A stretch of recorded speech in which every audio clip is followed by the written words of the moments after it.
Saya tak mampu nak cerita tentang kehebatan ayat ini. Ayat firman Allah semua hebat belaka. Tetapi pengalaman saya sendiri dan pengalaman orang yang datang bercerita kepada saya. Pak cik, mak cik, orang yang begitu, orang begini.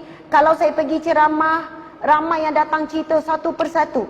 Ustazah, masalah yang saya tanggung 3 tahun, 3 bulan, bertahun-tahun. Saya beramal dengan ayat ni, subhanallah, Allah selesaikan dalam tempoh yang singkat. Ada seorang makcik jumpa saya, ustazah, telinga saya sakit berdengung, dah jumpa doktor macam-macam.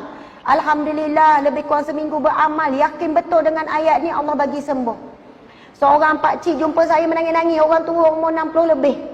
Ustazah menangis-nangis, saya kata, kenapa pakcik? Ustazah, tolonglah sebarkan ayat tersebut. Pakcik alami masalah sekian-sekian, alhamdulillah 3 minggu masalah selesai. Ustazah, pakcik kerja jadi driver, bawa driver lah. Bawa van ke macam tu lah. Pakcik tak reti sangat tengok waste. Pakcik selalu sesat. Nak pergi situ, gini-gini, orang tua kerja driver, lori ke apa, wallahualam, selalu sesat. Tetapi pakcik hari-hari pagi-pagi pakcik akan baca doa tu. Wa ufawwidu amri ilallah. Daku menyerahkan urusanku kepada Allah. Innallaha basirun bil ibad. Sesungguhnya Allah Maha melihat keadaan hamba-Nya. Setiap kali pakcik sekarang ni sesat je ustazah, wallahualam, entah datang daripada, ada je orang datang tunjuk jalan.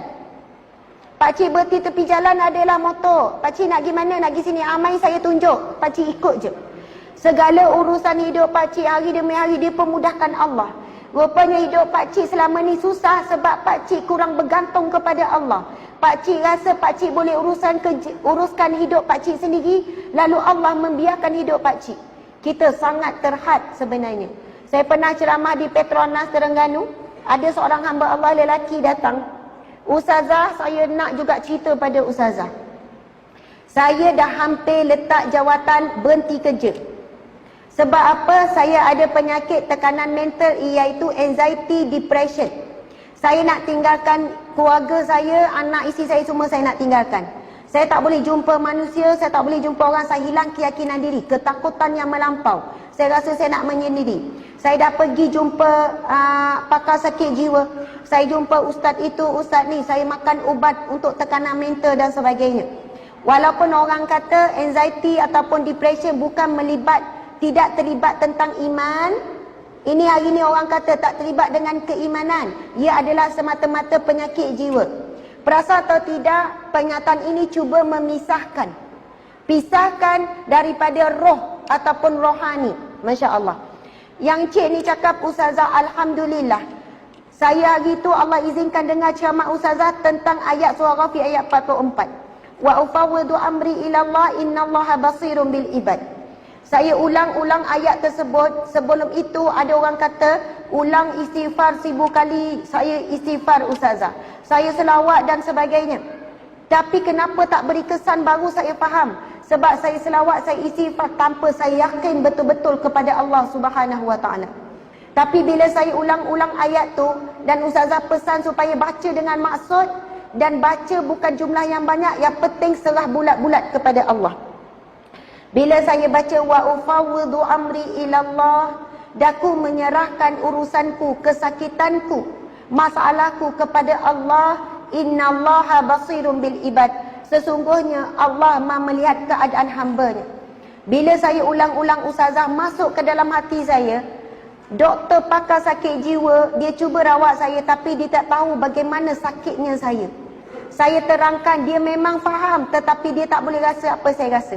Isteri saya menangis tengok saya sakit, tetapi isteri saya tak faham bagaimana saya sakit. Tak tahu nak cerita bagaimana perasaan saya. Tapi bila saya sebut innallaha basirun bil ibad, sesungguhnya Allah Maha melihat keadaan hamba-Nya, ketika itu saya boleh rasakan Allah sangat memahami saya. Tuan-tuan, puan-puan sekalian, sakit, sedih, sempit yang kita rasa dalam hati kita, Allah exactly boleh rasa, boleh tahu, boleh faham apa yang kita rasa. Sebab rasa itu sendiri juga adalah makhluk Allah Subhanahu Wa Taala, yang Allah berikan sifat rasa itu dalam diri kita. Bila kita sebut innallaha basirun bil ibad, Allah Maha melihat, Manusia boleh lihat kita sakit, doktor boleh bagi ubat untuk kurangkan kita sakit, tapi doktor tak boleh rasa sakit yang kita alami. Tapi Allah betul-betul boleh rasa. Allah betul-betul maha mengetahui. Bukan Allah rasa, tapi Allah mengetahui bagaimana sakit kita. Jadi ayat itu sebenarnya ia membantu kita tawakal penuh kepada Allah Subhanahu Wa Taala. Di sana ulama menyebutkan selama mana seorang hamba berdoa dengan yakin kepada Allah, tak ada ragu-ragu sedikit pun, selama itu doa pasti akan dimakbulkan oleh Allah Subhanahu Wa Taala. Masalah kita hari ini, contoh kita berdoa, ya Allah, berilah hidayah kepada suamiku agar dia pergi solat berjemaah 5 waktu di masjid. Tapi terlintas dalam hati kita, ada harapan ke? Faham tak? Kita ada rasa ragu-ragu. Ya Allah, jadikanlah anakku sekian-sekian. Nampak jalan tak anak? Suami pun sama, ada ragu-ragu. Tentang bab rizki pun sama. Ya Allah, kurniakanlah rizki yang barakah melimpah ruah. Macam ni je hidup, macam tak ada harapan ni. Masya Allah. Bila ada ragu-ragu, masuk jarum syaitan. Apabila kita tidak yakin dengan Allah, kita tak betul-betul serah bulat-bulat kepada Allah Subhanahu Wa Taala. Allahu Akbar. Dan kalau kita perhatikan hadis Nabi, golongan yang masuk syurga tanpa dihisap, tanpa diazab, ada 4 ciri. Salah satunya adalah mereka yang bertawakal penuh kepada Allah Subhanahu Wa Taala. Jadi insya-Allah para muslimin muslimat sekalian, dan insya-Allah selepas ini cubalah beramal dengan surah Ghafir ayat 44. Ada orang cari surah Ghafir ayat 44 tak keluar, sama surahnya surah Al-Mu'min. Wa ufawwidu amri ila Allah. Kita boleh tak baca sama-sama? Insya-Allah.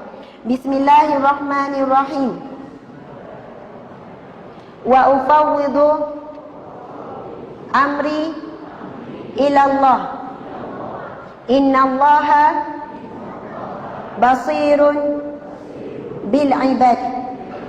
Sadaqallahul azim.